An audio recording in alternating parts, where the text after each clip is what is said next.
చిన్నులపాయ crush చేసి పెట్టుకోవాలండి. ఇదిగోండి ఇలాగా.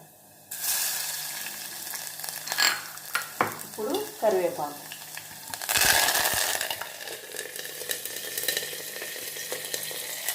ఇట్లా మూత పెట్టేసి అమ్మట ఎగరకుండా ఉంటుందండి, చిటపట్లు ఆడకుండా ఉంటుంది. అంటే చిటపట్లు ఆడుద్ది, మన మొహం మీదకి రాకుండా ఉంటుంది.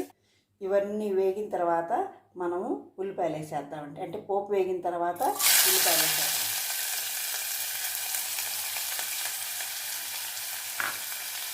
ఇవి ఎక్కువ వేగక్కర్లేదండి.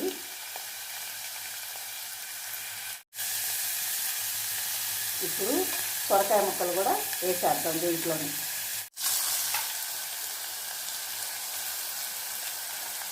ఇది బాగా కలిపేద్దాం. గోంగూర ఇప్పుడే వేయొద్దండి, ముందు పచ్చిపప్పు సొరకాయ ముక్కలు బాగా ఉడికిన తర్వాత అప్పుడు గోంగూర వేద్దాం. ఎందుకంటే గోంగూర ఉడికిపోయింది. ఇప్పుడు ఇందులో కొంచెం పసుపు ఉప్పు వేసి పచ్చిపప్పు కూడా వేసేద్దాం. పసుపు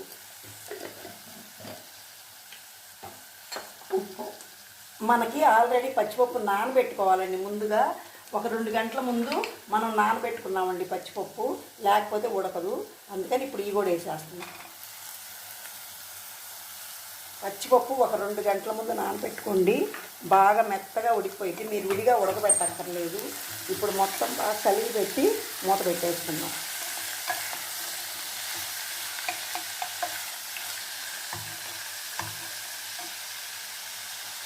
మూత పెట్టి సన్న మంట మీద బాగా ఉడకనిద్దామండి. గోంగూర ఎక్కువసేపు ఉడకక్కర్లేదు, తొందరగా ఉడికిపోయింది.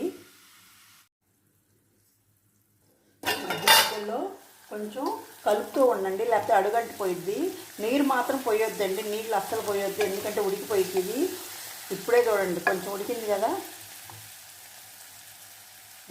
పచ్చిపప్పు అయితే బాగా ఉడికిపోయింది, సొరకాయ ముక్క కూడా ఉడికిపోయిందండి. ఇప్పుడు మనం గోంగూర వేసేస్తాం. ఇందులో నీళ్ళు అస్సలు వాడొద్దండి, నీళ్ళు పోస్తే టేస్ట్ ఉండదు. ఇంకా మీకు త్వరగా కావాలనుకుంటే కుక్కర్లో అయినా వేసుకోండి, కానీ నీళ్ళు మా కుక్కర్లో కూడా నీళ్ళు పోయొద్దు. కొంచెం ఉప్పు పసుపు వేసేసి మీరు కుక్కర్ పెట్టేయండి. లాస్ట్లో గోంగూర పెట్టండి. ఇప్పుడు మనం గోంగూర పెట్టేసుకుంటున్నాం.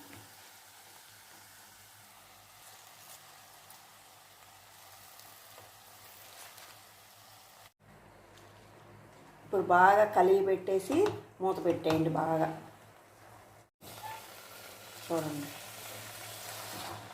మనకి పైకల్లా ఉంది కానీ గోంగూర ఉడికేసరికి చాలా లీస్ట్కి వెళ్ళిపోయింది అండి అడుగున, అందుకని మనకి చిన్న గిన్నె సరిపోయింది.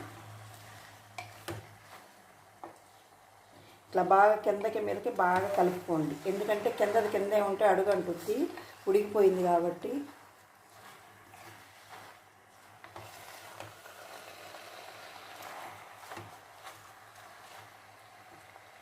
ఇప్పుడు మూత పెట్టేసుకుందాం. మూత పెట్టి సన్న మంట మీదే కూరలు ఉడకనివ్వండి. పెద్ద మంట పెడితే మాడిపోతాయి కానీ కూర ఉడకదు. త్వరగా అవ్వాలనుకుంటే సన్న మంటే మీదే ఉడకపెట్టండి. చూడండి ఇట్లా బాగా కలిగి పెట్టుకోండి, ఒక 2 నిమిషాలు ఆగనిచ్చి. అప్పుడేమైందంటే గోంగూర కొంచెం తగ్గుద్ది కదండి, పైకల్లా ఉన్న గోంగూర తగ్గుద్ది కదా, అప్పుడు మీకు కలిగి పెట్టడానికి బాగా కుదురుద్ది. అందుకని ఒక్క 2 నిమిషాలు ఆగితే ఓపిక పడితే మనం బాగా కలిపెట్టుకోవచ్చు. ఇట్లా కలిగి పెట్టండి బాగా.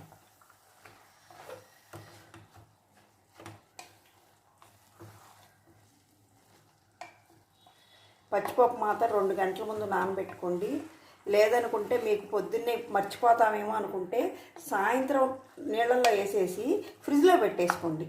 ఫ్రిడ్జ్లో పెట్టినా మనకి నానిపోయిద్ది. ఎందుకంటే పొద్దున్నే కొంతమంది హడావిడిగా వెళ్ళాలి, ఇవి వండుకోవాలనుకుంటారు, అప్పుడు టైం వేస్ట్ కదా.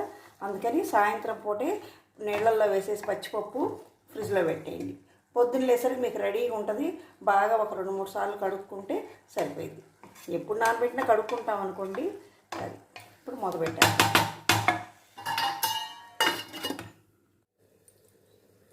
ఇప్పుడు మూత తీసి ఒకసారి మొత్తం కలిగి పెడదామండి.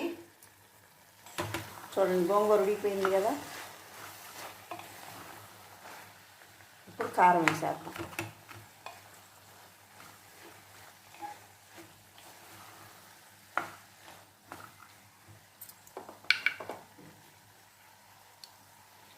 కారం కొంచెం ఎక్కువే పట్టుద్దండి, ఎందుకంటే గోంగూరలో పులుపు ఉంటుంది, మనం 2 పచ్చిమిరపకాయలు వేసాం కాబట్టి.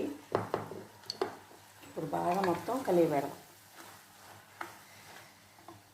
కావాలంటే మీరు కొంచెం కొత్తిమీర కూడా వేసుకోండి, అది మీ ఇష్టం.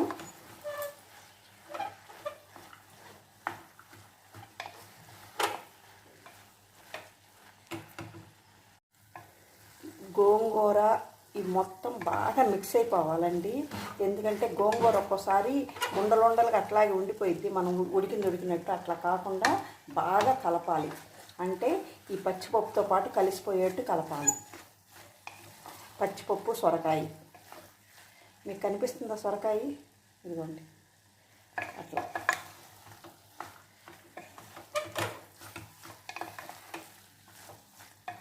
ఇప్పుడు కొంచెం సేపు ఒక 2 నిమిషాలు ఉడకనిద్దామండి.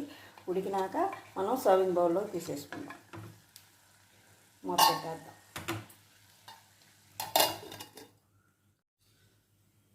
ఇప్పుడు మనం ఒకసారి మూత తీసి చూసుకొని చూడండి, ఇంక అయిపోయింది కదా, ఇంకా గ్యాస్ ఆఫ్ చేసేద్దామండి. ఇంకా సర్వింగ్ బౌల్లో తీసేసుకుందాం.